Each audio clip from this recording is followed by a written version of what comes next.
Hello, my name is Yuvia Gonzalez Castro, and I'll be talking about my Level 1 fieldwork.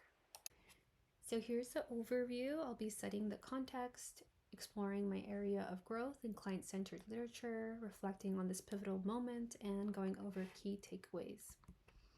So I worked or did my fieldwork at Artistry Studios, and this looked like the day schedule. We're from 10 to 12. We were supporting college assignments with these students or project-based therapy. And then we went out for lunch where we set up together, we put away tables, and then we walked to the park where everyone can play basketball or sit down and chat with everybody. And then a new group of students also joined us for lunch and this walk, and then joined us for the evening project-based therapy. So in this case study, I will be talking about Ray, who is autistic. He's been at Artistry Studios for 7 years about, and he's working on this Hobbit house, which is one of his goals, along with balancing educational tasks. Some of his strengths is that he's empathetic and understanding, along with a very detailed oriented. Some of his challenges is that he's very distracted by other conversations and might have some difficulty initiating. So within these contexts, there's a lot of structure and routine, which allows some familiarity within the clients and a sense of safety. These project-based therapies are based on clients' interests, which creates a client-centered occupation that increases motivation and interest. There is autonomy in the park where they can be with nature, they can stim, they can do whatever they want to relax, and this creates occupational balance. They also have nutritional meals made, which can help with their energy for occupation. And with one-on-one staffing, there's support at all times. There is an acceptance to neurodiversity and acceptance, which encourages authenticity and unmasking. Moving on to the area of growth. And so here, client-centered has started in the 1940s with Carl Rogers, where he emphasized this unconditional positive regard in relationships.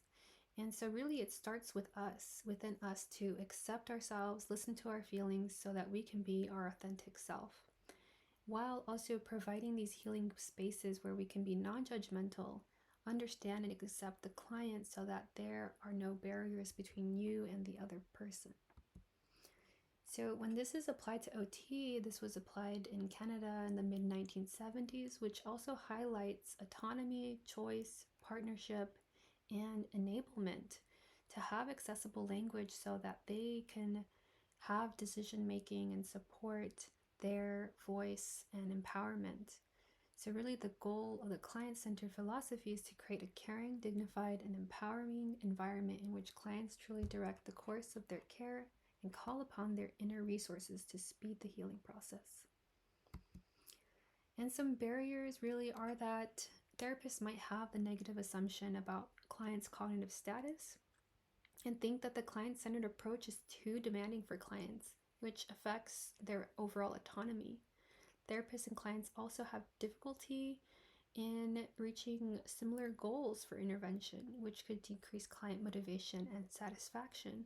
And this may be due to therapists' professional and personal values, accepting the client's goals, and might come off as insensitive or condescending or have a general discomfort of sharing this power, which really goes to show how important it is to reflect on if you're being client-centered or not, because this could impact the relationship, and that's super important to have that rapport and trust between client and therapist. So moving on to reflection of this pivotal moment in my growth opportunity and learning experience is I first observe a mentor assist my client, Ray, and this mentor had minimal conversation and openness. He seemed a little frustrated. Eventually he took control of the hot glue gun and he applied the pieces by himself. So my goal was to really increase this autonomy with the hot glue gun and be patient and interact with the client. But soon I became very frustrated at the end and felt a little burnt out, and I wasn't sure why. And so by the last session, I really came in with an openness and curiosity to myself, to my feelings, to his feelings. I asked him a lot of questions on where he wanted the pieces, and we really problem solved it so that we can both meet our needs. And his satisfaction overall improved because he kept saying, we're making a lot of progress, and that's the first I've ever heard him say that. So it made me feel really happy that we were able to meet each other where we needed. Some of my personal barriers was I'm a natural people pleaser, which means I'm always trying to assume and predict and provide support that I don't know is needed. So this really leans into the paternalistic model, the duty of care, and over provision of support. And this assumption that I had of underestimating his strengths, which could lead into the medical and deficit model. And while observing my mentor not have a lot of autonomy for the client, I thought this might be normal to take in more control and just overall discomfort and uncertainty in my abilities. So key takeaways is be you, be yourself, open up to your client, and accept your client for who they are so that you aren't rushing to fix things.